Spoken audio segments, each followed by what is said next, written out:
देखिए विद्यार्थियों, आपका स्वागत है उत्कर्ष यूट्यूब चैनल पर। कल तक हमने परिमेय संख्याओं तक पढ़ लिया था कि परिमेय संख्याएं क्या होती हैं।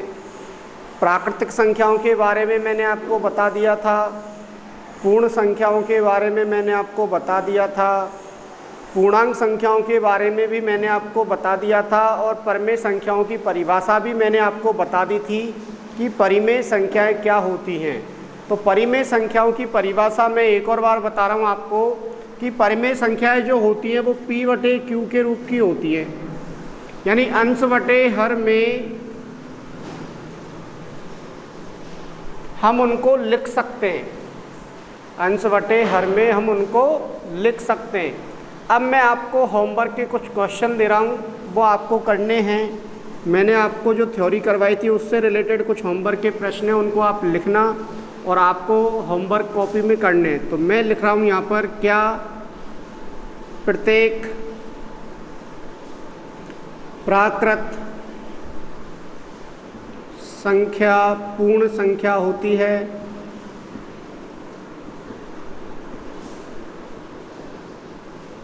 अगला प्रश्न है आपका,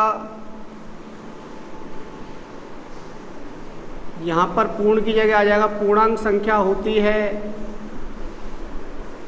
यही प्रश्न है पूरा, क्या प्रत्येक प्राकृतिक संख्या पूर्णांक संख्या होती है? अगला प्रश्न है आपका कि क्या प्रत्येक प्राकृतिक संख्या परिमेय संख्या होती है? इसके अलावा और प्रश्न है चौथा, क्या प्रत्येक पूर्ण संख्या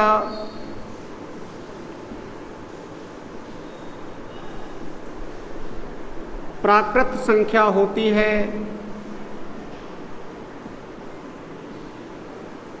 इसके अलावा एक और प्रश्न है पांचवा, क्या प्रत्येक पूर्णांक संख्या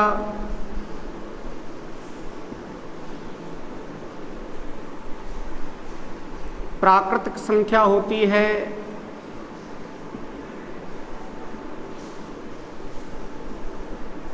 एक और प्रश्न है छठवा, क्या प्रत्येक परिमेय संख्या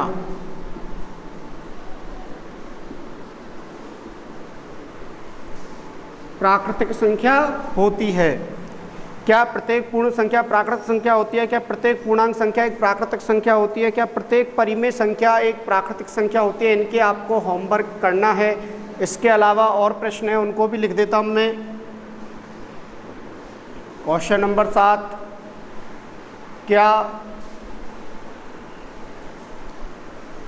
प्रत्येक पूर्णांक संख्या पूर्ण संख्या होती है?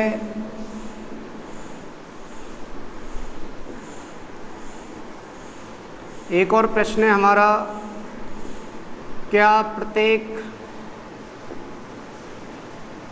परिमेय संख्या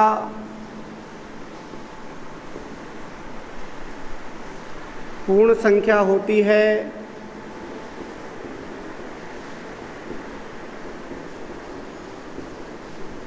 इसके अलावा अगला प्रश्न है आपका 9वां, क्या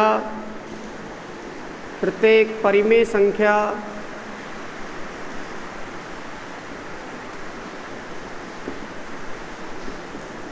पूर्णांक संख्या होती है?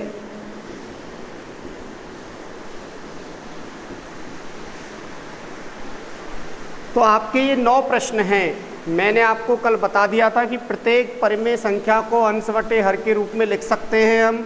यहाँ हर का जो मान होता है वो 0 के बराबर नहीं होना चाहिए। हर का मान 0 के बराबर नहीं होना चाहिए। इसके अलावा कई सारी चीज़ें मैंने आपको कल बता दी थी।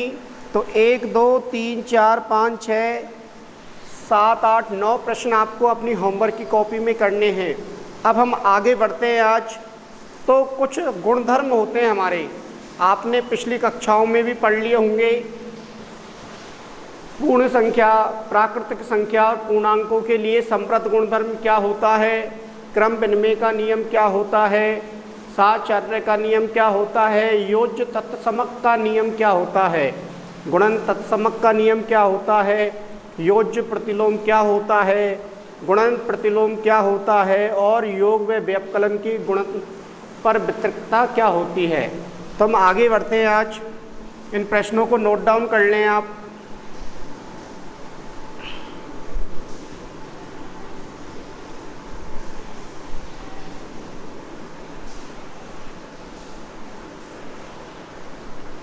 देखिए, अब पहला गुणधर्म पढ़ते हैं हम, संप्रत गुणधर्म। कौन सा गुणधर्म पढ़ते हैं? संप्रत गुणधर्म। अब गुणधर्म जब पढ़ने हमें तो 4 संक्रियाएं होती हैं हमारी गणित में, योग, व्यवकलन, गुणा और भाग।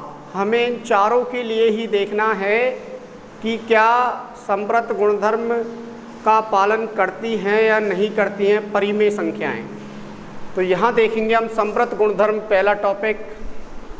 पहला टॉपिक है आपका संप्रत गुणधर्म।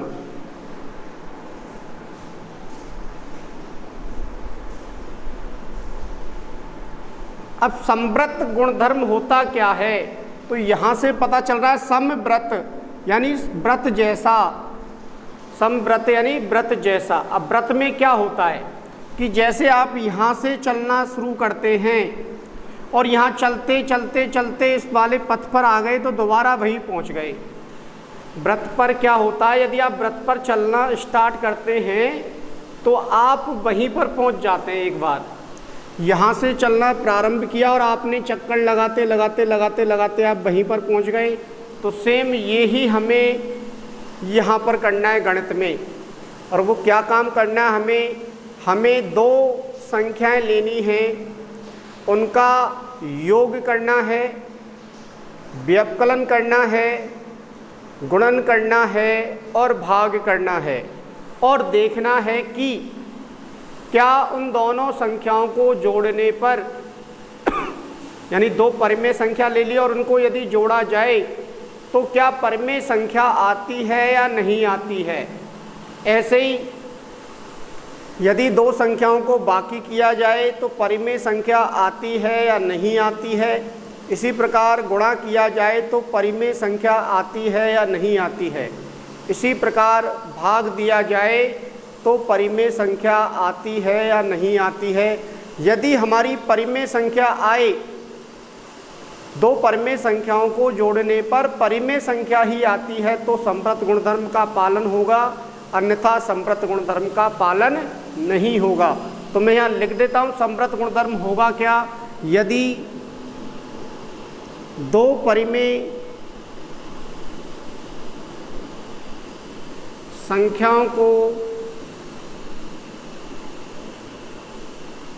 या संख्याओं का योग कॉमा व्यवकलन कॉमा गुणन, गुणन यानी गुणा तथा भाग किया जाए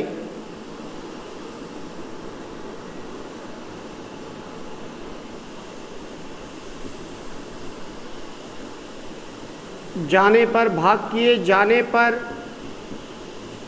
हमें रिजल्ट जो आएगा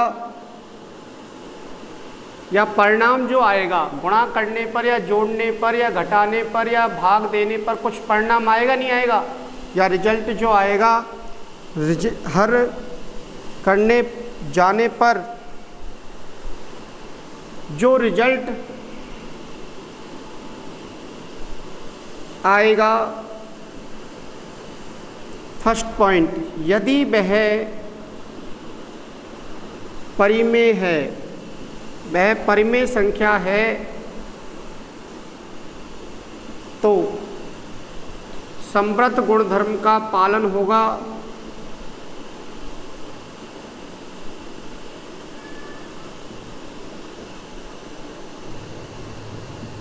तो क्या होगा, संव्रत गुणधर्म का पालन होगा। और सेकंड पॉइंट क्या होगा, यदि परिमेय संख्या नहीं आती है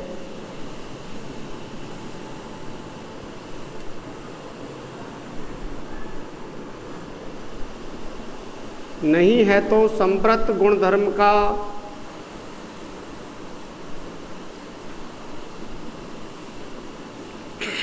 पालन नहीं होगा।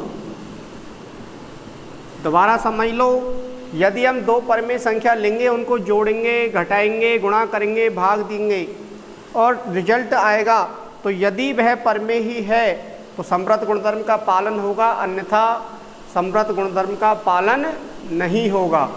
अब हम उदाहरण समझते हैं सभी के, एक एक करके आप इसको लिख सकते हैं नियम को।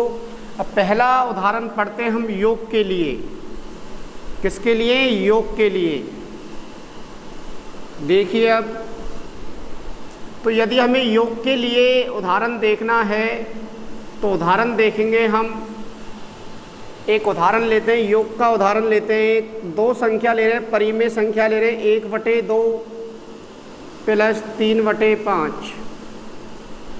हमने दो संख्या ले ली, एक तो ले लिया 1/2 और एक ले लिया 3/5।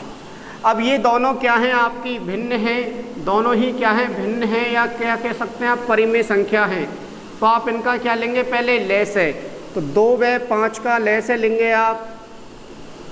लैस यानी कि लघुत्तम समापवर्तक। लैस यानी लघुत्तम समापवर्तक क्या आएगा बताइए? तो 2 और 5 का लैस कितना आता है? 10। यदि नहीं आता है लैस लेना तो आप लैस इस तरह से लेते हैं, 2 और 5 का लैस लेंगे, इस तरह से कॉलम बनाते हैं। तो सबसे पहले आप सबसे छोटी संख्या का भाग देकर देखते हैं, तो किसका भाग जाएगा? 2 का। तो 2 का भाग 2 में कितनी बार गया? 1 बार। 5 में भाग नहीं जाता तो आप क्या लिख देंगे? 5। फिर आप किसका भाग देंगे? 1 का भाग तो हमें देना ही नहीं होता है। क्यों? क्योंकि 1 का भाग तो सभी संख्याओं में चला जाता है। तो अब हम किसका भाग देंगे? 5 का। तो 1 में तो भाग जाएगा नहीं, 5 में 5 का कितनी बार जाएगा? भाग 1 बार। तो इन दोनों को गुणा कर लेंगे जिन जिन संख्याओं का आपने भाग दिया है। तो 2 और 5 गुणा करेंगे तो कितना आ जाएगा? 10 आ जाएगा। 2 और 5 गुणा करेंगे तो कितना आ जाएगा? 10 आ जाएगा। तो आपका लैस क्या होगा? 2 व 5 का 10 हो जाएगा। ये जो होगा वो क्या हो जाएगा? आपका लैस हो जाएगा। अब सुनिए इधर ध्यान से, 2 और 5 का लैस 10 आ गया। क्या करना होता है? क्या करना होता है आपको? जब भी आपको परिमेय संख्याओं को जोड़ना है या भिन्नों को जोड़ना है, तो पहले हम हर में, यहाँ पर जो लैस है उसमें हर का भाग देंगे। जो भी भागफल आएगा उसका अंश में जाके गुणा करेंगे। समझ में आ रही बात क्या कह रहा हूँ मैं? पहले हर का लैस में भाग, हर का लैस में भाग देंगे। फिर भागफल को गुणा करना है किससे? अंश से। पहली स्टेप ये होती है, दूसरी स्टेप ये होती है। मैं दोबारा समझा रहा हूँ आपको। हर का लैस में भाग देना है, जो भी भागफल आएगा उसको गुणा किससे करना है? अंश से गुणा करना है। तो करिए, 2 का भाग दीजिए, 10 में कितनी बार जाएगा? 5 बार। और गुणा किससे करना है? अंश से। फिर यहाँ प्लस है तो क्या लगाना है आपको? प्लस लगाना है। यदि माइनस आएगा तो क्या लगाएंगे हम? माइनस लगाएंगे। और 5 का भाग देंगे, 10 में कितनी बार जाएगा? 2 बार। और किससे गुणा करना है? अंश से, यानी 3 से। गुणा करते हैं पहले, तो गुणा करिए। 5 को 1 से गुणा किया तो कितना आ जाएगा? 5। प्लस है तो प्लस, और 2 को 3 से गुणा करेंगे तो कितना आ जाएगा? 6। और बटे में कितना आ जाएगा? 10। 5 और 6 जोड़ेंगे तो कितना आ जाएगा? 11 और बटे 10। तो आंसर जो आया आपका वो क्या आ गया? परिमेय ही आ गया। ये कैसी संख्या है आपकी? परिमेय संख्या है। परिमेय संख्या है, इसलिए योग संप्रत गुणधर्म का क्या करता है? पालन करता है। तो योग संप्रत गुणधर्म का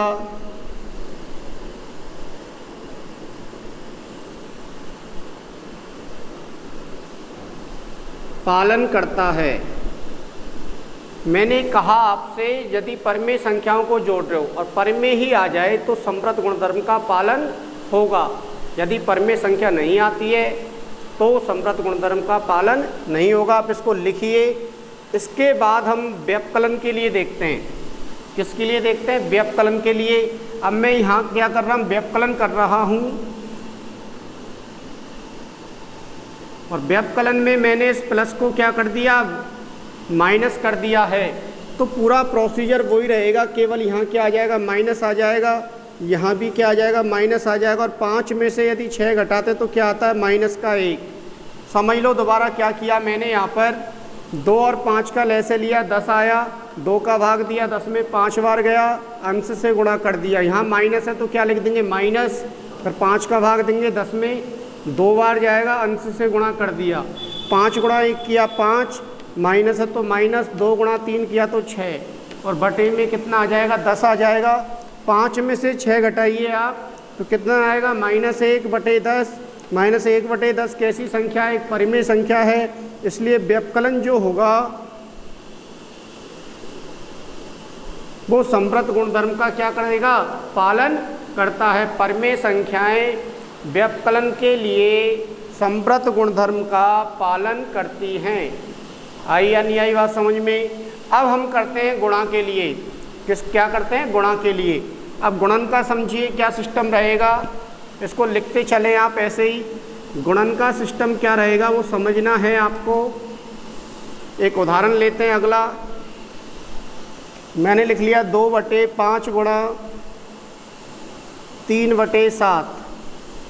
गुणा जब भी करना होता है हमें तो 2 पॉइंट ध्यान रखने होते हैं, और वो 2 पॉइंट क्या है। पहला पॉइंट है अंश गुणा अंश होगा। अंश गुणा क्या होता है, अंश होता है जब भी परिमेय संख्याओं का गुणा किया जाता है तो अंश अंश से गुणा होता है। दूसरा पॉइंट हर से गुणा होता है। पहला पॉइंट अंश को अंश से गुणा करना है और हर को हर से गुणा करना है। तो 2 को 3 से गुणा करेंगे तो आएगा 6, और 5 को 7 से गुणा करेंगे तो आ जाएगा 35। अब बताइए कैसी संख्या है, तो आप क्या कहेंगे, परिमेय संख्या है। कैसी संख्या है, परिमेय संख्या है, और परिमेय संख्या ही आ रही है। तो इसका मतलब क्या होगा कि संवृत गुणधर्म का पालन होगा। तो क्या लिख देंगे आप, पालन होता है। परिमेय संख्याएं गुणन के लिए संवृत गुणधर्म का पालन करती हैं। समझ में आई नहीं आई बात। अब हमें देखना है भाग। आप ये सोच रहे होंगे सर हम 0 से गुणा कर दें तो आप 0 से भी गुणा कर सकते हैं इसको। तो 0 से गुणा करेंगे तो क्या आ जाएगा बताइए, 0 आ जाएगा। और 0 कैसी संख्या होती है, तो इसके नीचे 1 लिख सकते हैं हम। तो अंश बटे हर बन गया, तो परिमेय हुई या नहीं हुई, तो ये कैसी संख्या हुई, परिमेय। आपसे पूछा जाए कभी भी 0 कैसी संख्या है तो आप क्या आंसर देंगे कि 0 एक परिमेय संख्या है। 0 कैसी संख्या है, एक परिमेय संख्या। आप लिख सकते हैं 0 एक परिमेय संख्या है। और यहाँ पर लिख लेंगे 1/0 बराबर होता है अनंत। मैंने समझा चुका हूँ कैसे आता है, अपरिभाषित, इसको कहते हैं अपरिभाषित। तो अंश बटे हर तो दिख रहा है लेकिन इसका मतलब होता है अनंत, इसको कहते हैं अपरिभाषित। परिमेय संख्या नहीं है, परिमेय संख्या नहीं है। यह आप नोट करके लिख सकते हैं, पहला नोट दूसरा नोट। तो परिमेय संख्या है ये, तो 0 जो होती है वो परिमेय संख्या होती है, तो संवृत गुणधर्म का पालन होगा गुणन के लिए। अब नोट डाल के लिख लो 0 एक परिमेय संख्या होती है और 1/0 बराबर होता है अनंत। क्या होता है, अनंत। इसको क्या कहते हैं हम, अनंत कहते हैं। वैसे समझा दिया है मैंने, आप दोबारा से लिख सकते हैं। इसको कहते हैं अनंत और ये कहते हैं अपरिभाषित। ये हो जाएगा परिमेय संख्या नहीं है। इसके बाद देखेंगे आप अगला भाग।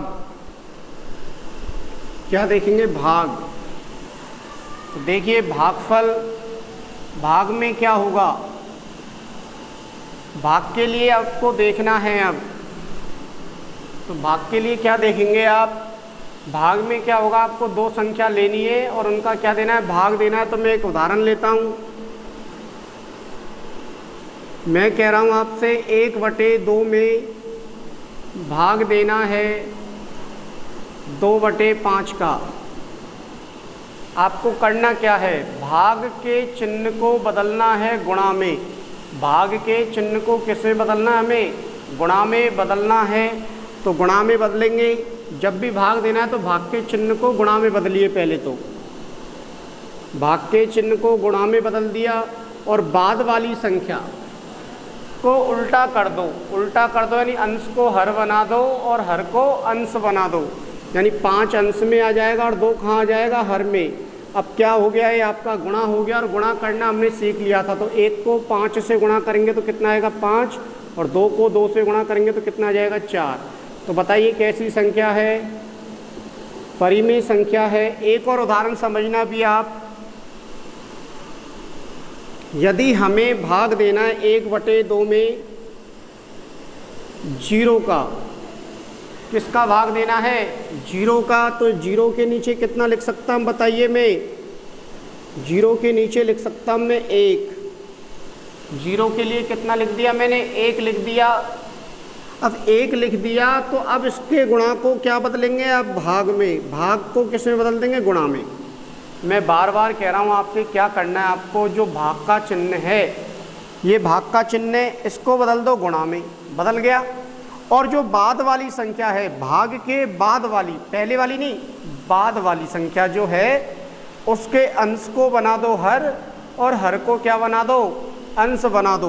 तो मैंने क्या कर दिया, 1/0 कर दिया। अब इसको सरल करेंगे आप, तो 1 को 1 से गुणा करेंगे तो क्या आएगा 1, और 2 गुणा 0 करेंगे तो क्या आ जाएगा 0।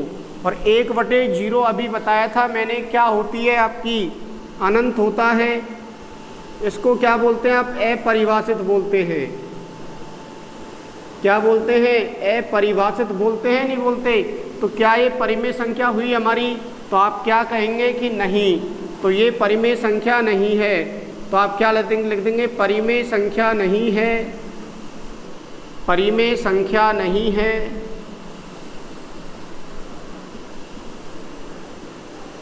यह आपकी परिमेय संख्या नहीं है। तो एक बार आपने देखा परिमेय संख्या आ रही है, एक बार देखा आपने परिमेय संख्या नहीं आ रही है, इसका मतलब क्या हुआ, 2 अलग अलग उत्तर आ गए आपके। तो समृद्ध गुणधर्म के लिए जो भाग होता है वो समृद्ध गुणधर्म का पालन नहीं होता है। तो आप क्या लिख देंगे, अतः परिमेय संख्या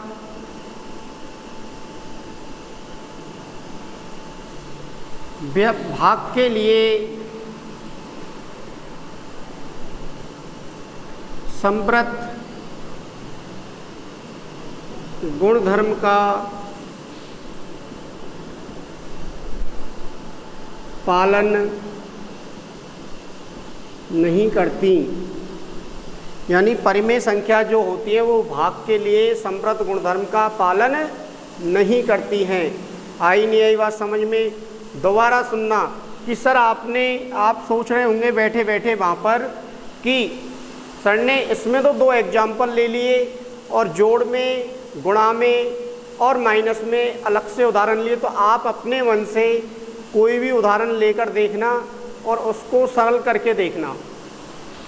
तो जोड़ के लिए, व्यवकलन के लिए और गुणा के लिए तो हमेशा ही आपको कैसी संख्या प्राप्त हो जाएगी, एक परिमेय संख्या प्राप्त हो जाएगी। लेकिन भाग में जब आप बहुत सारी संख्या लेंगे, इस तरह से पहला जो उदाहरण है आपका, उसके अकॉर्डिंग यदि आप बहुत सारी संख्या लेते हैं तो हमेशा ही कैसी संख्या आएगी, परिमेय ही संख्या आती है। लेकिन एक अपवाद ये है कि यदि आपने 0 का भाग दे दिया, आपने किसका भाग दे दिया, 0 का, और 0 एक परिमेय संख्या होती है, नहीं होती है, होती है। तो हमने किसी भी संख्या में 0 का भाग दिया तो वहाँ पर हमें परिमेय संख्या प्राप्त नहीं होती है।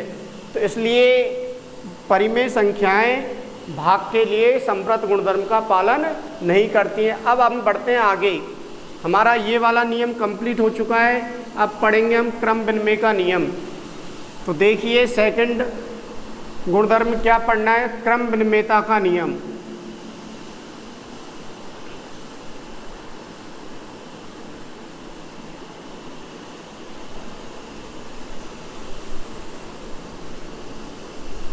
आप लिखते चलें और नोट्स बनाते चलें।